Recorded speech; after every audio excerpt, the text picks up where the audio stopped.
When I see a leader, I think of the word dreamer. Leaders are dreamers. They have a dream, they have a vision. And there are 4 vision levels of people. Some people never see it. I call them the wanderer. They just go through life. They never see it. I mean, they just wonder. You know what I mean? They just wonder. Nobody's home. Nobody's ever been home. Nobody's going home.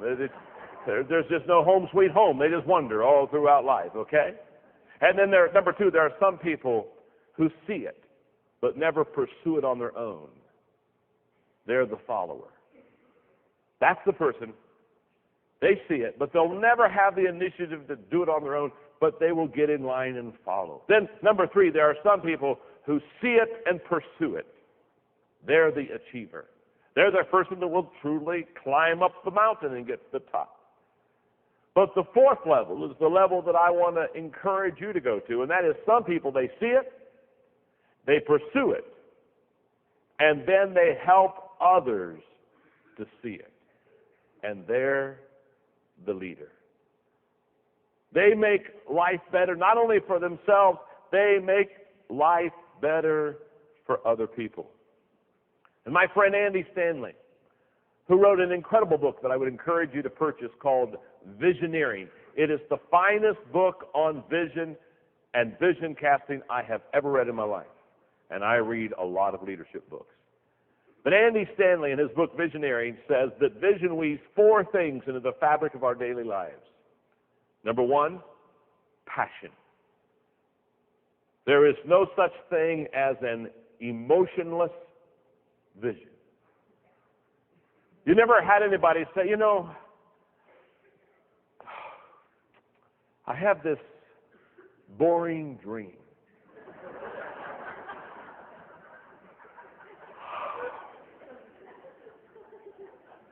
Well, maybe it'll come to me someday. When anybody has a dream, they have accompanied with it passion, don't they, huh? I call passion the great energizer. There's something about a passion that just creates major energy in a person's life. The second thing a vision weaves in for us is motivation. Because a vision is a picture of the future that motivates us to pursue it. And thirdly, direction. Because a vision helps us to prioritize our life. You know, once you have a dream, all of a sudden you're willing to give up things for that dream, aren't you? All of a sudden you say, well, if I'm going to get the dream, I'm going to give this up. I'm going to quit doing this, and I'm going to start doing that. And number 4, purpose. A vision makes you an important link between current reality and the future. And you begin to have a sense of significance and purpose in that entire process. I want to read the next paragraph because I think it's very important. It says, a person without experience sees a vision idealistically. To that individual, the vision alone is enough. Naively, this person casts the vision to others, expecting the dream to do the work, and failing to realize that a vision needs support. A person with experience learns that people buy into the leader before they buy into the vision. Experienced leaders realize that people are fickle and dreams are fragile.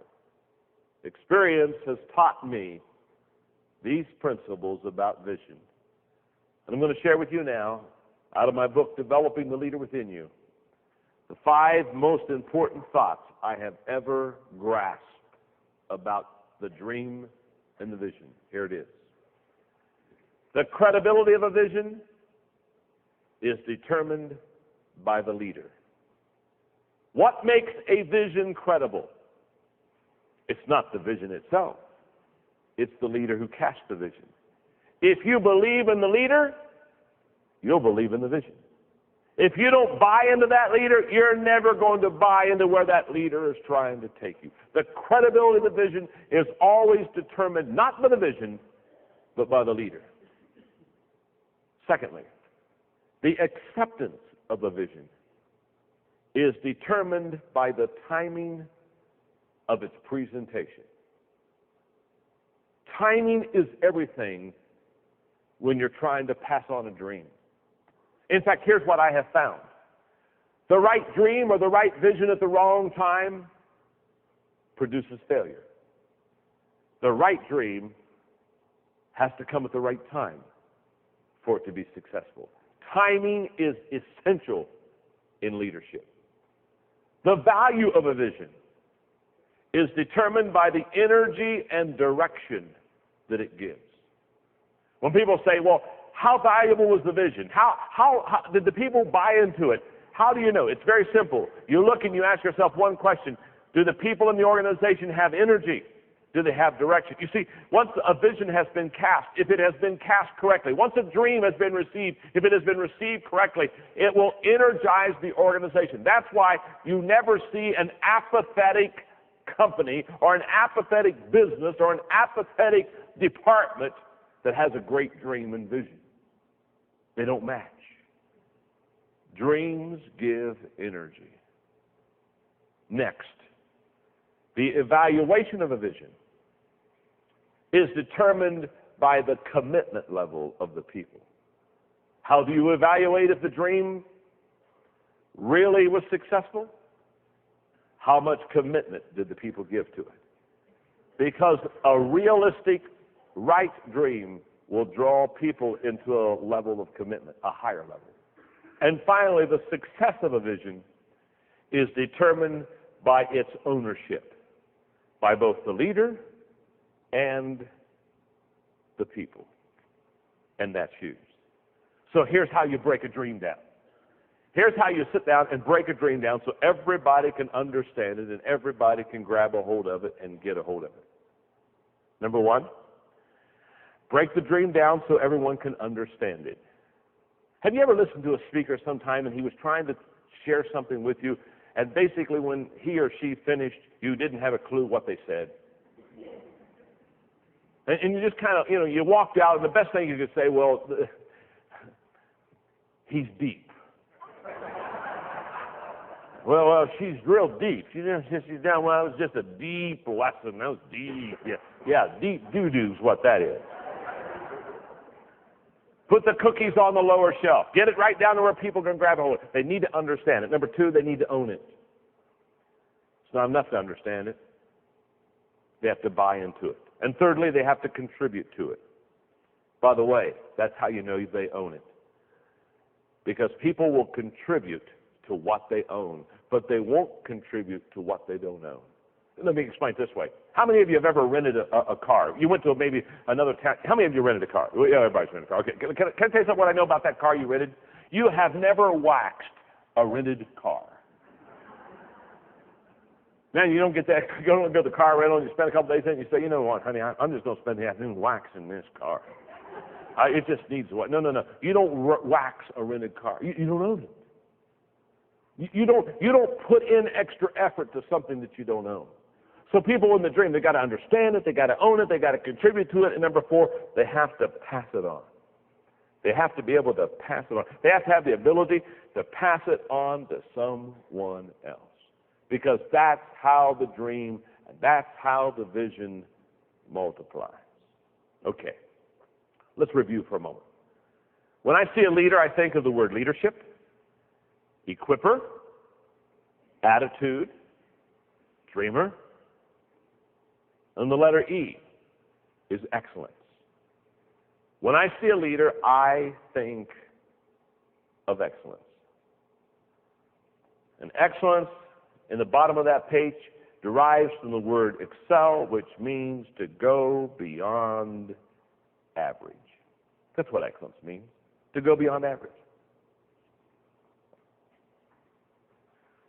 Last year, I spoke at a university commencement.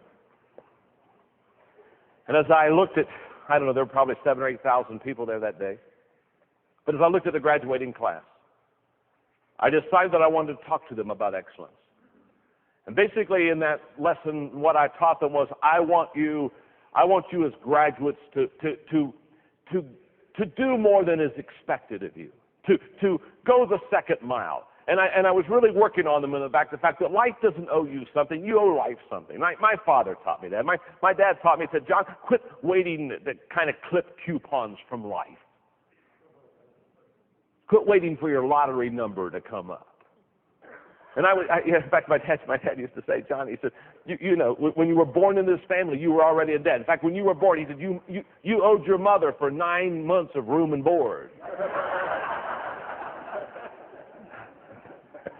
You got the picture? Okay. And, so son, take out the garbage. Get busy here. Get busy. Okay, now. So as I was looking at the college graduates, I was sharing with them, go the second mile.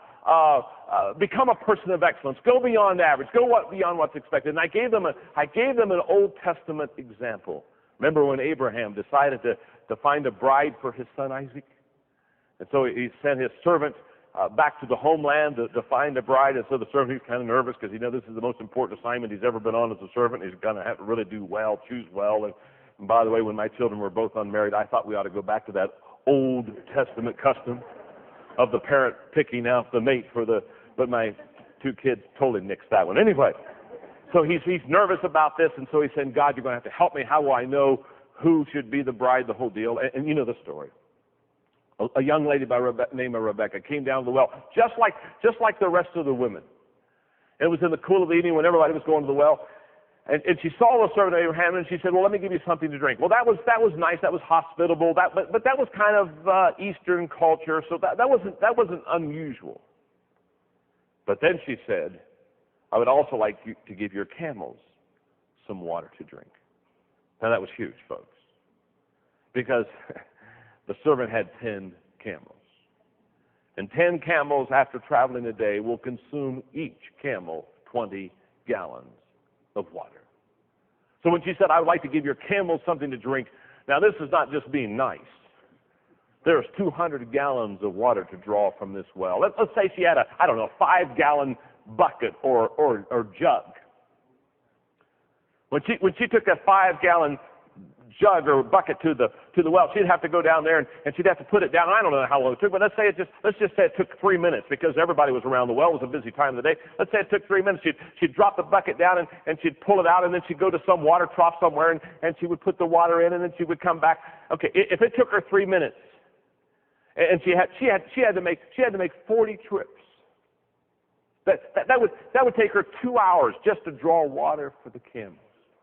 This is huge. So you talk about excellence. When she said, I'd like to give your camels something to drink, she said basically, I'm going to hang around 2 hours and do this for you. Now, the story's a great story, because little did she know that this was the process. This was the process of how the servant was going to select a bride for Isaac. And Abraham was a wealthy man. And little did she know that this 2-hour exercise was going to pay off huge. She was going to be the bride of Isaac, and she was going to be married into one of the wealthiest families of that generation. I mean, she didn't know all those things. And what I think is so important is she didn't do it for what she was going to receive.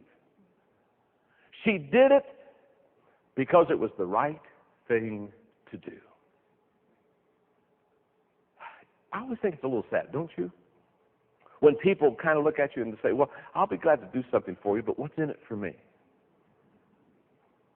You see, leaders don't do that. Leaders understand that they are to lead their people with excellence, that they are to go beyond whatever is expected from anyone else. And I put in your notes because I don't want to miss this. Here's what I want you to see. Today's philosophy basically is minimum effort for maximum expectation. Where Rebecca's principle was maximum effort for minimum expectation. In other words, Rebecca looked at life as a leader does. I want to give it my best shot. I want to be a person of excellence. You see, Rebecca teaches us 3 things. One is that we're not to live our lives as a legalist. Because in her culture, it was kind of like an eye for an eye and a tooth for a tooth. And she said, no, I'm not going to do that. I'm going to do more than is expected of me. And number 2, she teaches us that we cannot walk the second mile until we first of all walk the first. In other words, the first thing she did was she gave the water to the servant, and then she said, no, let me take care of the camels. And you know what I find a lot of times? I find people want to take shortcuts. And shortcuts don't pay off in the long run. In fact, my friend Nancy Jordan says the longest distance between 2 points is a shortcut.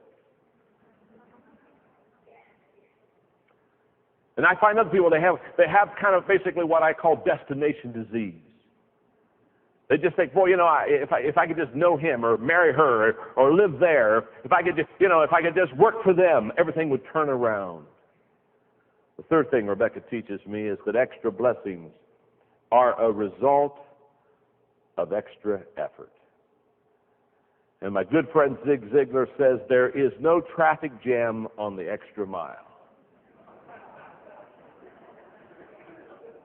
Oprah has a great quote. I have it in your notes. Doing my best at this present moment puts me in the best place for the next moment.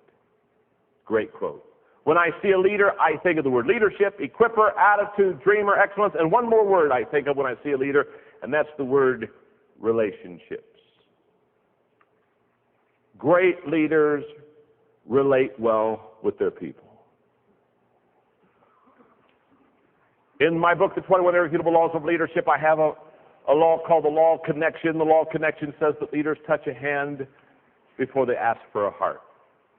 I was in Cincinnati, Ohio, and I was pulling up to a service station many, many years ago, and I saw this on a window of that station, why customers quit. And I just want to pass it on to you. 1% die. And I want to stop here long enough to say that is a legitimate reason. We never want to say that's illegitimate, okay? 1% die, 3% move away, 5% because of other friendships, they don't continue to go with the company. 9% of the customers quit because of competition. 14% because of product dissatisfaction. But here's what I want you to catch right here. 68% quit because of an attitude of indifference toward the customer. Wow. Now, I'm not going to talk a lot about relationships here because I'm going to teach relationships in another lesson.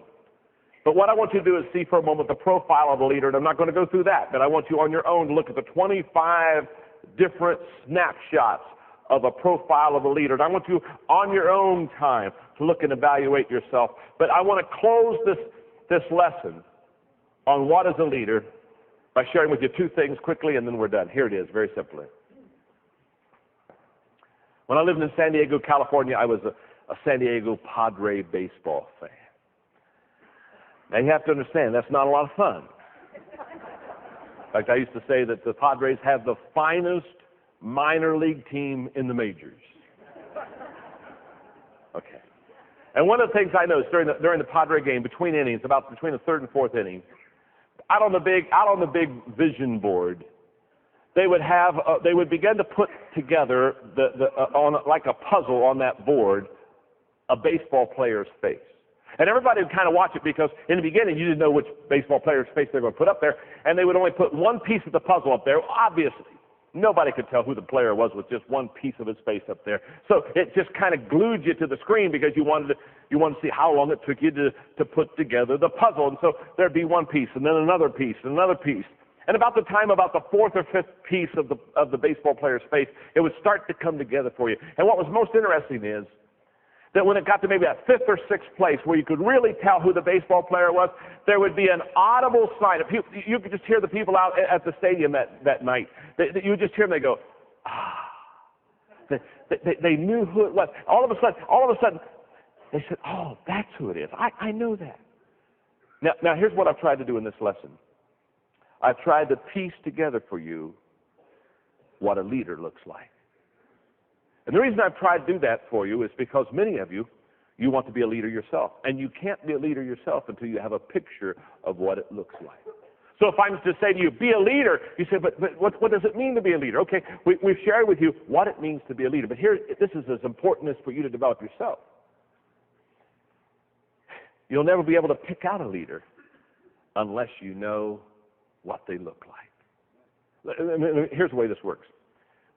When I fly into a city and I'm speaking somewhere in a conference and people are picking me up, if the person doesn't know who I am, I found that there are two ways that they connect with me when I come into the airport. And one of the ways is sometimes they'll hold up a sign. And they'll have, John Maxwell on it, and I get off and I see all these people, and if there's my name, and I walk over and introduce myself to the person. That's one way. Another way is sometimes they'll take like my book that has a picture on it, and let's hope it's a recent book. But they'll take my book and they'll have it. In fact, I've seen them many times. They'll be in the kind of waiting in the airport area where the passengers get out, and they'll have my picture up there. And what they're looking at my picture, and they're looking at the people coming off. And see, what's interesting is one person who sticks up the sign, they make it my responsibility to find them. The person with the picture, they make it their responsibility to find me. And there's two types of people in the world. If you just kind of in your company or in your business, if you just hold up a sign, just hold on, looking for a leader. The good news is there'll be some leaders that'll find you, but there'll be many leaders that'll never see you. They'll just kind of pass you on. But if you have a picture of what a leader looks like, you'll know what they look like. And most of us, we miss opportunity because we don't know what opportunity looks like. Isn't that true? So what happens is opportunity passes us. And how many times as an opportunity passes you say, oh, I wish I would have done that. How many of you have done that at least once today? Sure you have. Sure. Oh man, why didn't I do that? Why didn't I grab a hold of that? You know why you always recognize opportunity on the other side? Because you never recognize it until it passes you. But the person that's successful, they know what opportunity looks like when it's coming down the road. And so they are able to seize it and take advantage of it. That's the same way it is about leadership. The reason we're trying to help you to develop as a leader is to give you a picture of what a leader looks like so you can be a better leader, but so that you can recognize leaders around you. So when they're coming, you say, here comes a potential leader. Here comes another leader. So that you can begin to bring them around you and so that you can be more successful. Now, I want you to look at your neighbor right now in closing and say, now I know what a leader looks like. Go ahead and tell them that. And I want you to look right back at them and look at them one more time and say, and you have potential. Thank you very much.